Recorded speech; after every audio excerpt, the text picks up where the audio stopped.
구약성경 여호수아기 맨 마지막 장 24장 14절 15절입니다. 이렇게 말씀하셨으니 당신들은 이제 주님을 경외하면서 그를 성실하고 진실하게 섬기십시오. 그리고 여러분은 여러분의 조상이 강 저쪽에 메소포타미아와 이집트에서 섬기던 신들을 버리고 오직 주님만 섬기십시오.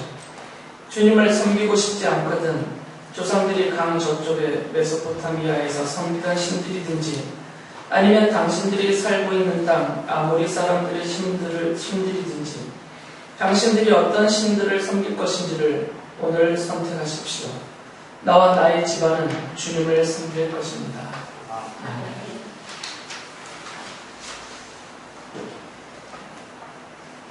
지난주에 이 가나안 정복전쟁은 하나님의 언약의 성취를 보여주는 역사다라는 말씀을 드렸습니다. 그래서 제가 자주 반복하여 말씀을 드리듯이 이 언약이라는 것은 사람의 약속과는 달라서 하나님의 언약이라는 것은 그것이 이루어지게 될지 아니면 이루어지지 않을지 그 결말을 모르는 막연한 그런 것을 말하지 않습니다. 성경에서 말하고 있는 하나님의 약속, 이 하나님의 언약이라는 것은 하나님의 계시예요. 계시라는 것은 하나님 안에 감추어져 있는, 비밀로 감추어져 있는 하나님의 뜻이 있죠. 작정하신 뜻. 우리가 알 수 없는 그것을 하나님이 우리가 알 수 있도록 드러내어 보여주신 것을 계시라고 합니다. 이 언약이라는 것은 하나님이 아브라함에게 하셨던, 이스라엘에게 하셨던, 우리에게 하셨던 하나님이 하신 그 언약은, 그 약속이라는 것은 하나님이 원래 하나님 안에 있는 그 뜻을, 그 하나님의 비밀이라고 불리워지는 그 뜻을 이 언약이라는 그 계시의 전달 양식이 중 하나의 방법으로 이 언약이라는 방법을 사용하여서 하나님의 그 뜻을 이렇게 알려주시는 것입니다. 그러니까 하나님의 언약은 그 자체가 계시예요. 그리고 그것이 계시로서의 언약이기 때문에 이것은 하나님이 말씀하시는 순간 그것은 취소될 수도 없고 변질될 수도 없고 실패할 수도 없는 완전한 하나님의 신적인 의지, 신적인 그런 작정하심 속에서 되어진 것이기 때문에 반드시 성취가 되는 것입니다. 그러니까 이 하나님의 그 언약을 중간에서 좌우할 만한 어떤 것도 존재하지가 않습니다. 사람이든지 어떤 사물이든지 어떤 환경이나 역사라든지 그 어떤 것도 하나님이 언약을 하셨으면 하나님이 언약하신 그대로 반드시 하나님이 성취를 하시는데 이것을 바꾸거나 길을 틀을 수 있는 그런 존재가 없다는 거죠. 이게 하나님의 언약의 특성이고 속성입니다. 왜 그러냐면 이 하나님의 그 언약이라는 것은 하나님의 신적인 속성이 있어요. 여러분이 아시는 게 뭐뭐 있죠? 우리가 알고 있는 신으로서 하나님이 갖고 계시는 성질, 속성이라고 그러거든요. 신성이라고 그러죠. 뭐가 있을까요? 우리랑 반대되게 생각하시면 됩니다. 죽어보지 마시고. 하나님이 갖고 계시는 우리에게는 없는 하나님께 완전하게 있는 하나님으로서의 성질, 속성이 있어요. 그게 뭐죠? 무한하시고 전지하시고 전능하시고 불변하시고 또 이런 것들이 합쳐지기 때문에 하나님은 뭐 하신 분이라고 해요? 영원하시고 또 뭐 있죠? 하나님은 거룩하신 분이시고 이런 속성들이 있어요. 하나님의 언약이라는 것은 거기에서 나온 것이에요.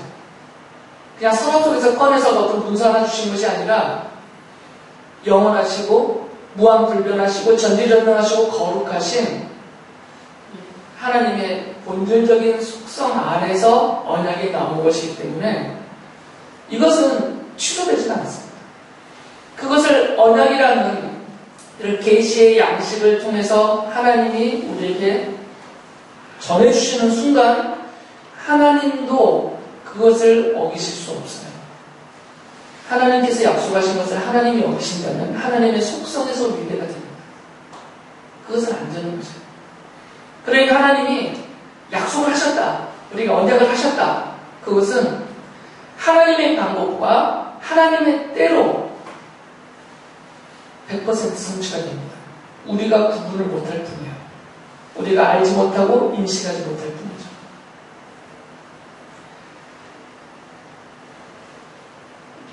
그러니까 이 인류의 역사라는 것은 창조에서부터 시작된 이 인류의 역사라는 것은 그 기간이 정확히 얼마가 될지는 모르겠어요. 사람들은 제각각 말하지만 그것은 하나님의 시간입니다. 하나님의 시간을 흘러서 지금 인류의 역사가 계속 진행되고 있는데 창조에서 시작된 이 인류의 역사는 이미 그 창조 때부터 계시되어진 하나님의 약속이 있어요.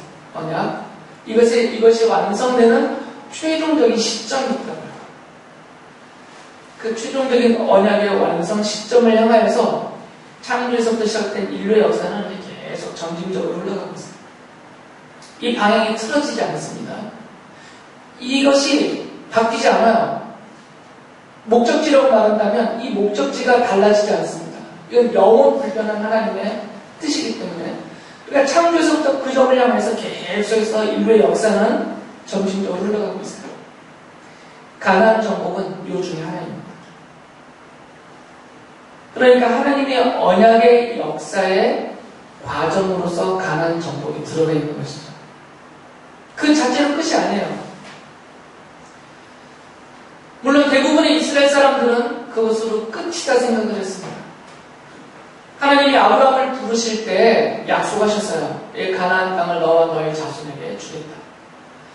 하나님이 모세를 보내셔서 이스라엘 백성들을 이집트에서 이끌어내실 때 그들에게 약속하셨습니다. 내가 너희들을 너희 조상에게 약속한 가나안 땅으로 인도하여서 그 땅을 너희들에게 주겠다. 그래서 이제 그 하나님 언약하신 대로 여호수아기를 보면 다 이루어졌어요. 이스라엘 사람들이 가나안 땅을 정복을 했습니다. 그래서 이스라엘 사람들 대부분은 이제 하나님의 언약이 성취가 됐다. 이제 다 됐다. 이렇게 받아들였어요. 그런데 좀 전에 말씀드린 것처럼 이 가나안 정복이라는 것은 전체적인 하나님의 언약의 역사 중에 한 시점일 뿐이고 한 사건일 뿐이에요. 끝이 아니란 말이죠. 이게 계속 진행되고 있는 것입니다. 그렇기 때문에 여호수아기 그 안에는 많은 원리가 들어가 있어요. 언약적인 원리들이. 창세기부터 이것이 계속해서 계시로서 밝혀지고 있는 것이거든요. 여러분이 창세기를 보든 출애기를 보든 레위기, 민수기, 신명기를 보든 간에 이 각각의 성경은 그 안에 원리를 담고 있습니다.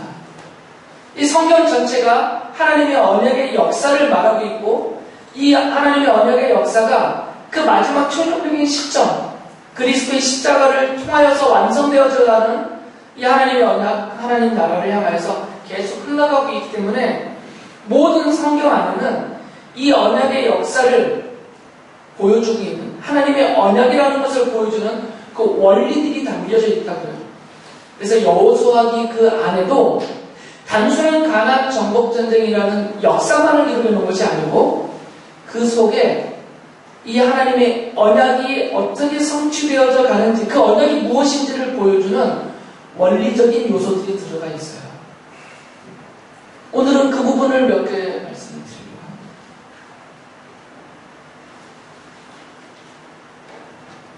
이 가나안 정복전쟁에서 다른 성경에서도 이제 반복적으로 나타나지만 중요하게 강조되고 있는 것이 뭐냐면 바로 믿음입니다. 믿음을 요구하세요.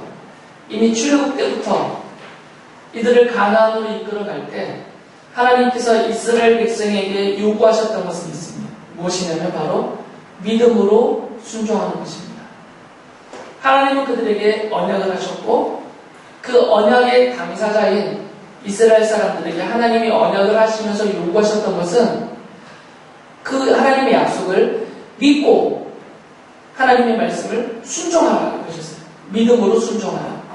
이것이 하나님의 요구사항이 있습니다. 아브라함을 부를 때부터 이미 이들의 조상인 아브라함을 부를 때부터 하나님은 그 아브라함에게 이 믿음의 순종을 요구하셨고요. 아브라함이 믿음으로 순종했을 때 하나님이 그 아브라함의 믿음을 의로, 그의 의로 여겨주셨어요. 창세기 15장 6절에 그 기록이 있죠. 아브라함이 주님을 믿으니 주님께서는 아브라함의 그런 믿음을 의로 여기셨다라고 되어 있죠.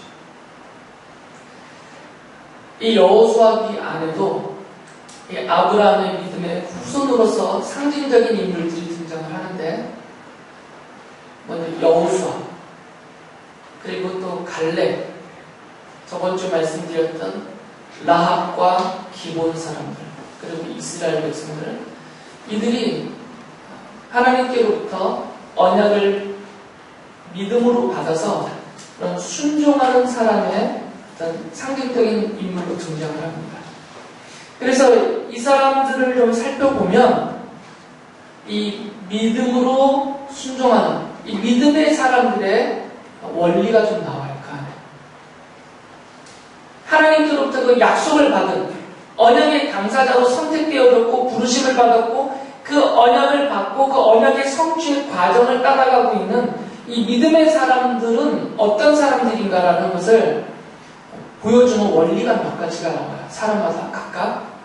근데 그것을 좀 살펴보면서 내가 그래서 이런 믿음의 사람이고 내가 이렇게 믿음의 사람으로 살아가야 되는구나 라는 것을 여호수아기 안에서 보여주는 이런 원리들을 적용을 하시면 된다는 것이죠. 물론 조심스러운 것은 있습니다. 제가 이 성경을 해석하면서 좀 주제에 맞추느라 의도적으로 그 부분만 집중해서 제가 말씀드리는 경향은 있어요. 그렇다고 해서 성경을 틀리게 해석하는 것은 아닙니다. 다른 부분도 있지만 그 중에서 이 믿음의 원리 부분을만 제가 좀 강조를 하겠다 그 말씀이에요. 그러니까 미리 이렇게 생각을 하시고 받으시면 된다는 거죠. 왜 그러냐면 똑똑하신 분들이 많아서 왜 저렇게만 말하기 그러실까봐 괜히 여러분이 오해하시고 실족하시면 안 되잖아요. 그래서 미리 제가 말씀을 드립니다. 먼저 여호수아라는 인물을 보면 여호수아가 가장 중요한 사람이니까 이 여호수아는 모세 후계자로 하나님이 세우신 사람입니다. 여러분이 잘 알고 계시죠? 그래서 하나님이 모세가 광야에서 죽고 이제 그 백성 이스라엘 사람들을 가나안 땅으로 데리고 들어가서 그 땅을 정복하게 하는 이 하나님이 모세 후계자로서 사용하시는 도구로서 이스라엘의 지도자로 여호수아를 세우시죠. 민수기 13장 16절에 보면 하나님이 그 모세에게 시켰어요. 여호수아를 부르라고. 거기 보면 가나안 땅에 정탐하러 먼저 보냈던 12명의 인물 중에 여호수아가 있거든요. 그리고 이 여호수아를 나중에 후계자로 세우는 것인데 거기서 여호수아를 뭐라고 부르냐면 민수기 13장 16절 보면 모세가 땅을 탐지하라고 보낸 사람들의 이름은 이와 같다. 모세는 눈의 아들 호세아를 여호수아라고 불렀다. 12명 중에 한 명이에요. 근데 여기 보면 본래 여호수아의 이름은 호세아예요. 여러분 구약의 선지자 보면 호세아 선지자 나오죠? 본래 이름은 호세아인데 모세가 그를 여호수아 이렇게 불렀다는 거죠. 별칭을 붙였어요. 그런데 뜻은 똑같습니다. 호세아나 여호수아나 뜻은 똑같아요. 뭘까요? 우리 주님께서 여호와께서 우리를 구원하시다 그 말이에요. 그런데 이 민수기 13장 16절은 히브리어로 써졌잖아요. 이것을 신약 시대에 가까이 오면서 헬라어를 쓰는 사람들이 이 성경을 읽을 수 있도록 헬라어로 이 구약 성경을 번역해 놨어요. 그것을 뭐라고 부른다고 했죠? 70인경을 아는 성도들이 많지 않습니다. 여러분 대단해요. 70인경이에요. 구약 성경, 히브리어로 된 구약 성경을 그리스 말로 번역해 놓은 것입니다. 그런데 이 번역을 할 때 이 호세아라는 말, 이것을 여호수아라고 불렀잖아요. 모세가 그 여호수아를 헬라어로 뭐라고 번역해놨냐면 그것을 예수라고 번역해놨어요. 예수스라고 번역해놨죠. 그래서 이것을 그대로 인용을 해서 마태복음 1장 1절에 보면 그리스도로 예수께서 오셨잖아요. 그 그리스도의 이름을 뭐라고 부르라고 하셨어요? 예수라고 부르라고 하신 거죠. 그러니까 예수라는 이름은 구약적으로 그것을 이름을 바꾸면 예수는 헬라어입니다. 예수스라는 헬라어고요. 이것을 구약으로 대칭되는 구약적인 용어 이름으로 쓰면 그게 여호수아이고요. 뜻으로 확대를 한다면 그것이 바로 호세아인 거죠. 같은 뜻이에요. 그러니까 이 여호수아라는 이름은 그 이름 자체 안에 그리스도로 오시는 분의 그 이름으로 이 뜻이 담겨져 있어요.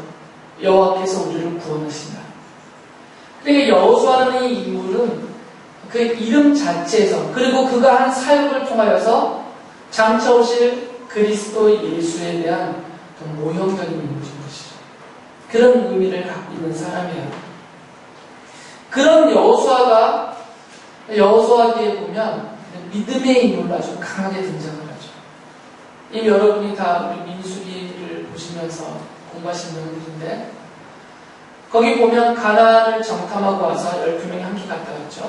그래서 여호수아가 갈렙과 함께 보고를 하잖아요. 나머지 10명은 이건 절대 정복 못한다. 우리는 그들 앞에서 메뚜기 같다. 우리 다 죽이려고 한다면서 오히려 모세를 돌로 쳐 죽이려고 했던 사람들이에요. 그런데 그때 이 여호수아는 갈렙과 함께 그렇지 않다라고 아주 강하게 말을 하죠. 믿음으로. 하나님이 이 땅을 우리에게 주셨다. 하나님이 우리와 함께 하신 우리는 얼마든지 이 땅을 정복할 수 있다. 그는 이 믿음으로 갈렙과 함께 아주 확신을 갖고 있었던 사람이에요.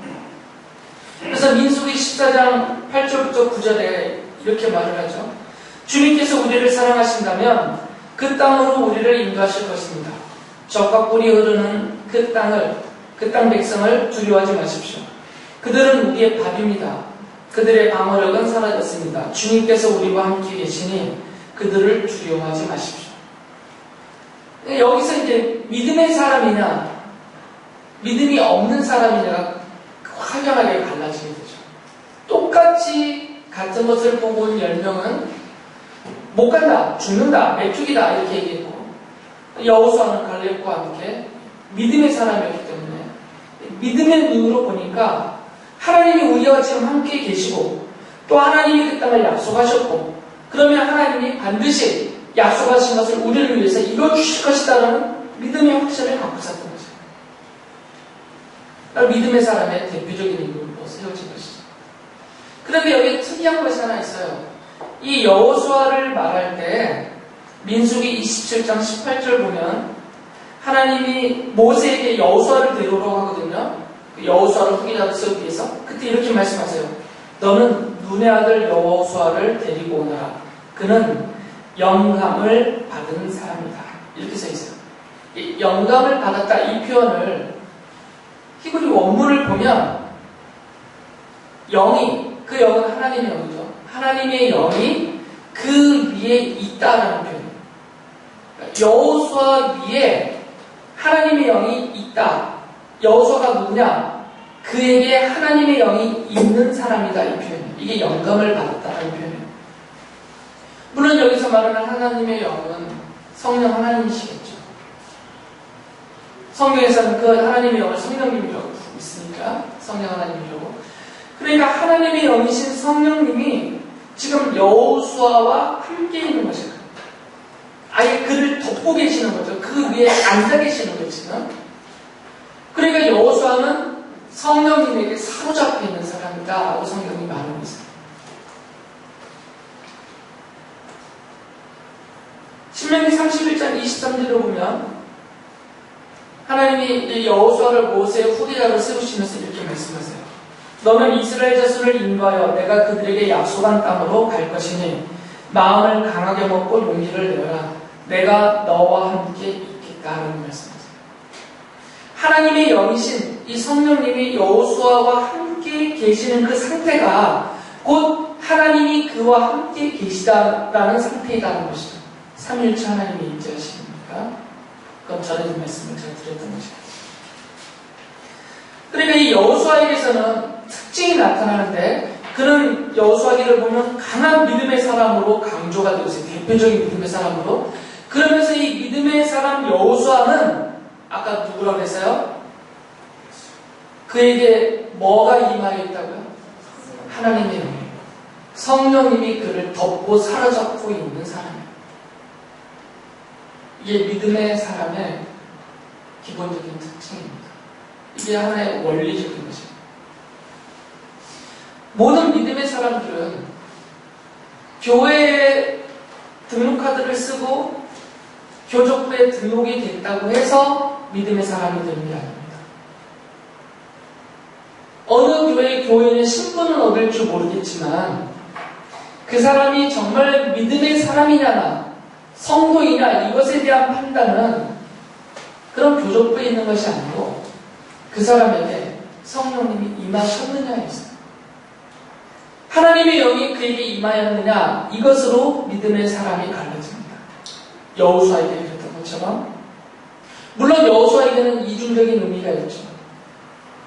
하나님의 영이 그를 사로잡아서 그가 지도자로서 이스라엘 백성을 이끌어 가야 되기 때문에 그런 이중적인 역할도 하지만 기본적인 것은 그가 하나님의 사람으로 믿음의 사람으로 하나님의 영에 사로잡혀 있다라는 것을 말하는 것이죠. 이 자리에 있는 여러분들도 믿음의 사람입니다.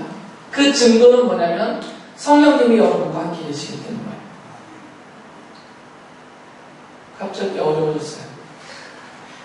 성령님이 나와 함께 계시다는 것을 내가 어떻게 알죠?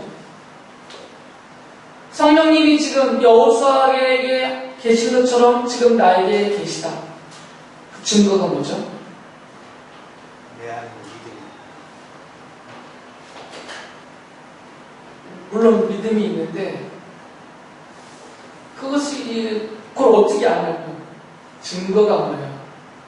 성령님이 지금 나와 함께 계시다는 증거. 고민하시지 말고 제가 가르쳐드린 성경 구절들을 생각하세요. 성경에서 뭐라고 말해요? 고린도전서 12장 3절 같은데 이런 데서 뭐라고 얘기해요? 잠시만. 다 까먹으셨어요. 성령님이 아니시면 성령님이 그에게 함께 하시지 않으시면 누구든지 예수를 뭐라고 고백하지 못한다고 했어요? 주라고 고백할 수 없다고 했어요. 무슨 성령의 능력을 행하느냐 이것은 2차적인 것이다. 가장 근본적인 것은 내가 예수님을 나의 구세주로 나의 생명의 주로 고백하고 있느냐 없느냐 그것을 내가 고백하고 있다면 그것이 나의 믿음의 고백인데 그렇게 고백하고 있다면 지금 성령님이 내게 함께 계시는 것이다. 이런 근본적인 믿음의 고백 위에 또 이제 2차적으로 성령께서 나와 함께 계시는 증거들이 나타나게 돼 있어요. 인격의 변화라든지 삶의 변화라든지 아니면 아주 강력한 눈에 보이도록 증명되는 성령의 은사가 있든지 이런 증거들이 나타나게 돼 있지만 무엇보다도 기본적인 것은 예수를 나의 주로 고백할 수 있다는 것이죠. 여호수아를 통해서 이런 가장 근본적인 원리를 보여주고 있습니다. 여호수아께서 하나님의 영이 임한 사람, 그들이 성도입니다. 바로 여러분들인 것이죠. 두 번째 등장하는 인물은 여호수아와 파트너처럼 나타나는 사람입니다. 갈렙입니다. 갈렙 잘 아시죠? 이 갈렙도 여호수아와 함께 나머지 또 10명과 함께 가나안 땅을 정탐했던 12명 중에 한 사람이었어요. 갈렙은 어느 지파 사람이죠? 유다 지파 사람이에요. 민수기 13장 30절에 보면 갈렙이 이렇게 말합니다. 가나안을 정탐하고 와서 갈렙이 모세 앞에서 백성을 진전시키면서 격려했다. 올라갑시다. 제 가나안 땅으로 올라가자는 거예요. 올라가서 그 땅을 점령합시다. 우리는 반드시 그 땅을 점령할 수 있습니다. 뭔 확신으로 이렇게 외쳤게요? 이스라엘에 사람 수가 많아서? 그거 아니라고 했잖아요. 도대체 다 아니라고 하는데, 다 우리는 못 쳐들어간다 하는데, 갈렙은 어떤 확신을 갖고 이렇게 외칠 수 있었던 것이에요? 믿음이 있었기 때문에. 믿음의 사람이었기 때문에. 하나님이 우리와 함께 계시니까, 하나님이 여호수아가 함께 고백하는 말, 하나님이 약속하신 것을 하나님이 반드시 이루어주실 것이니까, 그 믿음이 있으니까 올라가자 이것이다. 그럼 반드시 찾아갈 수 있다. 그래서 하나님이 이 갈렙의 믿음을 인정하시고 칭찬하세요. 민수기 14장 24절을 보면, 그러나 나의 종 갈렙은 그 마음이 남과 다르고 또 전적으로 나를 따랐으므로 나는 그가 다녀온 그 땅으로 그를 데리고 가겠고 그의 자손은 그 땅을 유산으로 받을 것이다 라고 말씀하세요. 정말 갈렙은 남과 다릅니다. 지금 다른 사람들은 다 죽겠다, 나 못 가겠다, 원망하고 난리 나서 여기서 우리 죽게 만들려고 하느냐.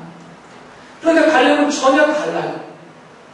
그들과 완전히 다르죠. 아니다, 저 땅은 우리 것이다, 차지할 수 있다, 올라가자, 하나님이 우리와 함께 계셔서 이 땅을 우리에게 약속대로 주신다.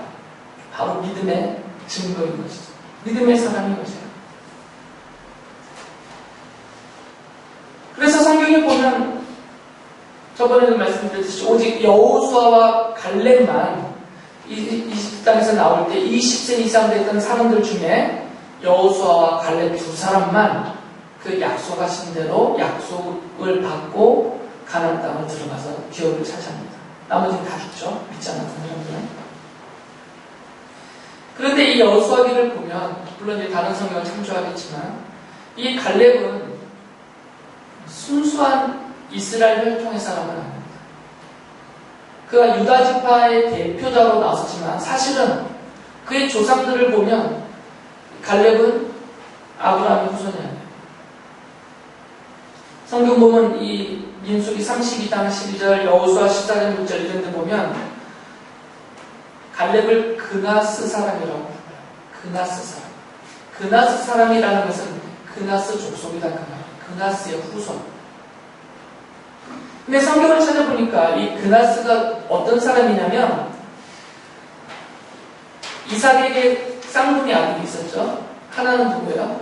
야곱. 그의 형은 에서. 이 야곱은 이스라엘의 조상이거든요. 그 쌍둥이형인 이 에서의 아들이 엘리바스인데 그 에서의 아들 엘리바스가 낳은 아들들 중에 그나스가 있어요. 창세기 36장 11절 보면 엘리바스가 낳은 아들은 대만과 오말과 스보와 가담과 그나스이다 라고 말해요. 다른 족보는 없습니다. 창세기에. 그러니까 갈렙 위로 그나스라는 이름의 족보는 이 에서의 아들로만 나와요. 그러니까 갈렙이 그나스 사람이다라고 말했을 때 그 그나스는 에서의 후손이죠. 그러니까 순수한 아브라함의 후손, 야곱의 후손이 아닙니다. 이방인이죠. 나중에 갈라졌거니까. 그러니까 본래는 이스라엘 사람이 아니었던 갈렙이 어느 시점부터 그의 조상들 때 어느 시점부터 이스라엘로 들어와버렸어요. 이스라엘로 편입이 되어서 유다 지파에게 수속이 된 것이죠.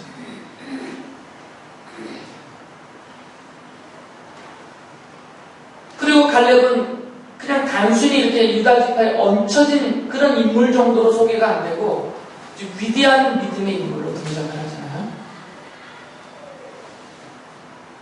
이 안에서도 우리가 하나의 원리를 찾을 수 있습니다. 물론 성경 곳곳에 등장하긴 하지만 이 갈렙만큼 뚜렷하게 이 믿음의 사람으로서 하나님의 백성의 핵심적인 인물로 등장하지는 않아요.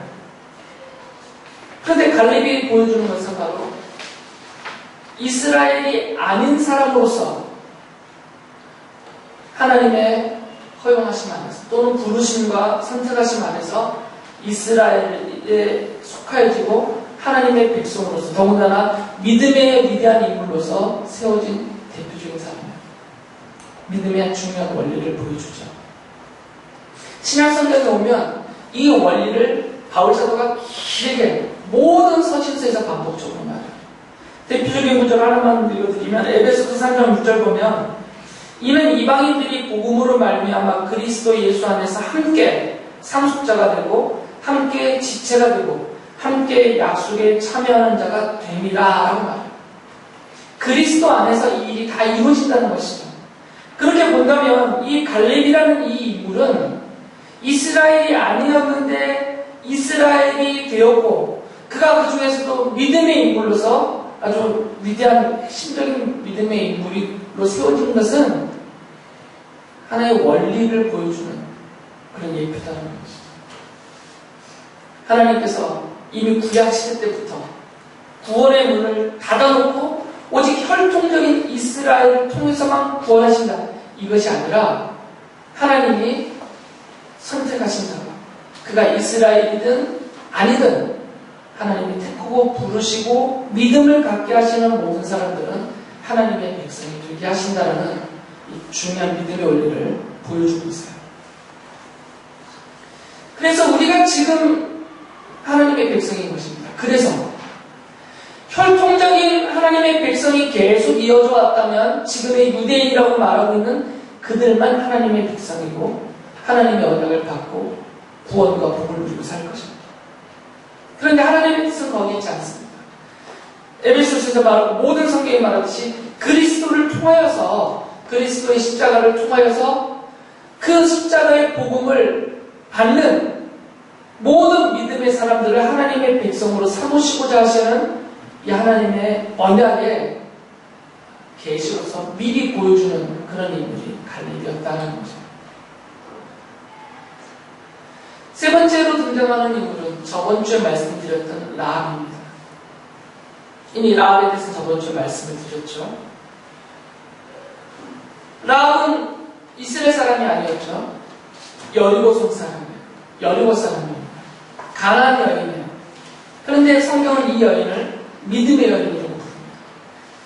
왜 믿음의 여인으로 부르는지는 이미 저번 주에 여리고성 점령 사건을 통해서 말씀을 드렸어요. 히브리서 기자가 이렇게 말합니다. 라합에 대해서. 히브리서 11장 31절 보면 믿음으로 참나 라합은 정탐꾼들을 호의로 영접해 주어서 순종하지 않은 사람들과 함께 망하지 아니하였습니다라고 말해요. 믿음으로 그렇게 했다는 거예요. 창세기 11장은 믿음의 위인들 열전이에요. 아벨부터 시작한 믿음의 인물들을 쭉 열거하는데 그 중에 지금 라합을 얘기하고 있는 거예요. 근데 여기서 말하는 믿음은 단순한 믿음이 아니라 구원 얻은 그 믿음, 믿음의 사람들로서 세워지는 그 믿음을 말하죠. 라합에게 그 믿음이 있었다 그 말이에요. 야고보서에서도 이 라합의 행동, 그러니까 정탐꾼 두 사람을 살려주고 그들에게 고백했던 그 믿음의 고백들이 있어요. 이런 행동들, 이것을 믿음이다라고 말하고 있어요. 야고보서 2장 25절 보면 참여 라합도 정탐꾼들을 적대하여 다른 길로 내보내셔서 행함으로 의롭게 된 것이 아닙니까? 라고 말해요. 그러니까 라합의 이 행동이 바로 믿음의 행동이고 그것이 바로 의롭다 인정을 받는 행동이다 그 말이에요. 저번주에 읽어드렸듯이 여호수아서 2장 11절에 보면 라합이 이렇게 믿음을 고백합니다. 위로는 하늘에서 아래로는 땅 위에서 과연 주 당신들의 하나님만이 참 하나님이십니다 라고 믿음을 고백해요. 그래서 여리고성이 무너질 때 라합과 그의 가족은 다 살아났죠. 그런데 그 뒤에 나오는 라합에 대한 기록들을 보면 라합이 살몬과 결혼을 합니다. 살몬. 그래서 어떤 사람으로 해서 지나치게 이렇게 막 드라마 쓰듯이 해석을 해요. 그 여리고성을 찾아 들어갔던 두 명의 정탐꾼 중에 한 명이 살몬이었을 것이다. 성경처럼 연결됐는데 거기서 둘이 만나서 사랑해서 결국 이루어지겠는데 이렇게 막 지어냈는데 성경이 그렇게 말 안 하기 때문에 억지로 그렇게 말할 필요는 없고요. 근데 어쨌든 살몬과 결혼을 해요. 그리고 그 살몬과 라합 사이에서 태어난 아들이 바로 보아스입니다. 들어본 적 있죠? 보아스는 누구예요? 어디에 등장하죠? 어떤 성경에? 룻기에 등장하죠. 이 보아스가 룻과 결혼을 해요. 그래서 그 사이에서 누가 태어나요? 오벳이 태어나고 그의 아들로 이새가 태어납니다. 그리고 이새의 아들이 누구예요? 그 유명한 다윗이잖아요. 그러니까 성경의 내용을 보면 이 라합은 다윗부터 거슬러 올라가면 다윗의 증조할머니가 돼요. 이방 여인이었던 라합이 마태복음 보면 그 족보가 나오죠. 그러니까 이 라합이라는 여인은 한 개인으로서 단순한 구원을 받은 이 정도의 인물이 아니라 이 이방 여인 라합을 하나님이 구원하셔서 그를 이스라엘 속에 집어넣으셔서 하나님의 백성으로 살게 하시고 그리고 그를 통하여서 이 그리스도의 족보를 이어버리시죠. 구원의 역사의 핵심적인 인물로서입니다. 요한복음 1장 12절과 13절이 이것에 대해서 이렇게 설명해 줍니다. 그러나 그를 맞아들인 사람들, 곧 그 이름을 믿는 사람들에게는 하나님의 자녀가 되는 특권을 주셨다. 이들은 혈통에서나 육정에서나 사람의 뜻에서 나지 아니하고 하나님에게서 났다. 그러니까 누가 믿음의 사람들인가? 이것은 혈통대로 된 것이 아니라 그런 뜻은 이스라엘 사람들만 그렇죠. 사람의 뜻, 사람의 어떤 관계로 된 것이 아니라 이것은 다 하나님의 선택과 믿게 해주시는 그 부르심에 의해서 되어지는 것이다 라는 것을 말해주죠. 그래서 우리가 이 자리에 있는 것입니다. 우리가 혈통적으로도 유대인이 아니고 태생적으로도 우리가 하나님의 백성의 무리에서 나온 것도 아닙니다. 이 라합과 같이 멸망받을 자였는데 여리고성에 멸망받을 그 자리에 있었던 라합처럼 우리도 우리의 죄와 그 악함과 그 허물들 때문에 여리고성이 무너지듯 이 무너질 세상 아래 멸망받을 그런 자였는데 하나님이 라합을 건져내듯이 우리를 건져내셔서 그리스도의 후예로 그 믿음의 반열에 우리를 세워놓으신 것입니다. 마지막으로 이 기브온 사람들을 볼 수 있어요. 저번 주에도 말씀드렸죠.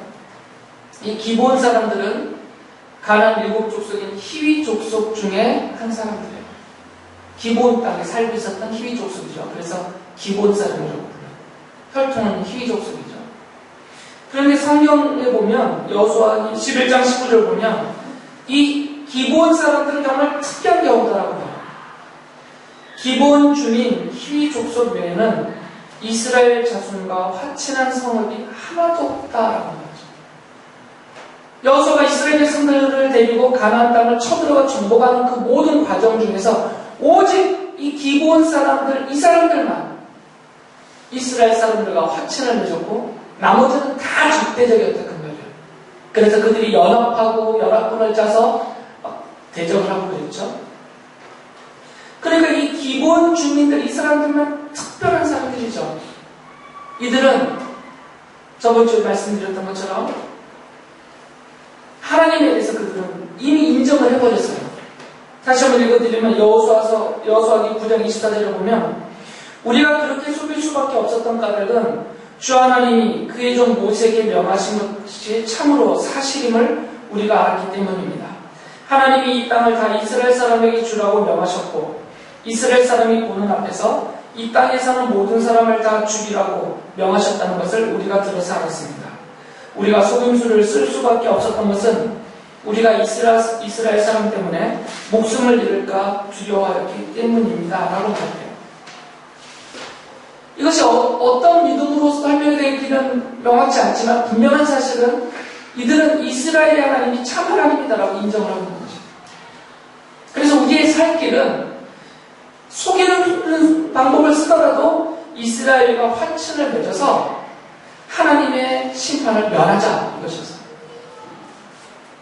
그래서 여호수아가 이 기브온 사람들을 받아들입니다.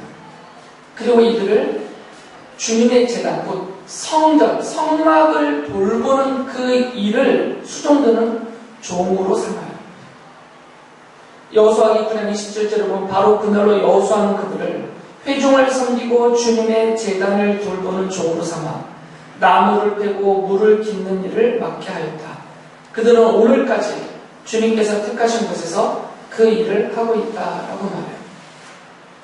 그러니까 기본 사람들이 이제 이스라엘 안에서 사는 것이죠.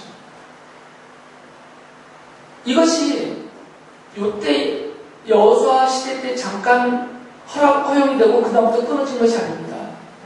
뒤에 보면 그 다윗의 용사들 명단이 쭉 나오거든요. 역대상에 보면 그 다윗의 용사들 명단 중에 이런 사람이 있어요. 역대상 12장 4절을 보면 30명의 용사 가운데 이 30명은 다윗의 30명의 장군을 말해요.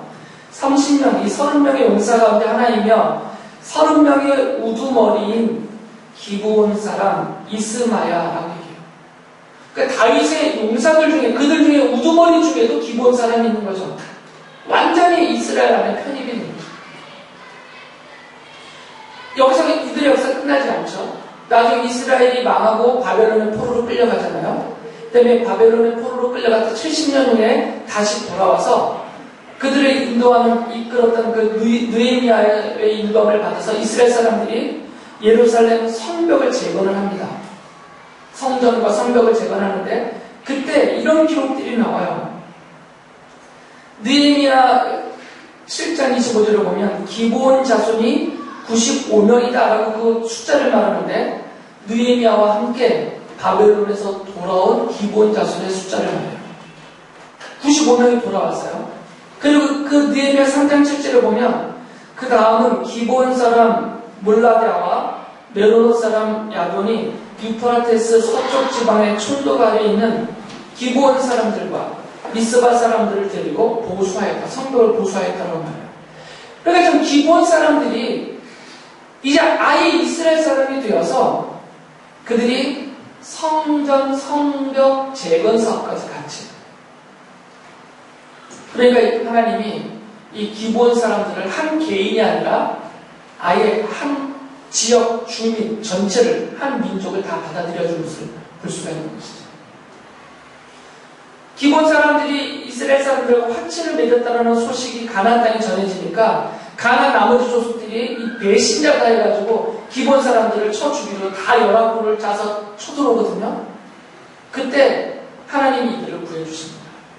그때 유명한 전쟁이 있어요. 기브온 전쟁. 뭐 때문에 유명하냐면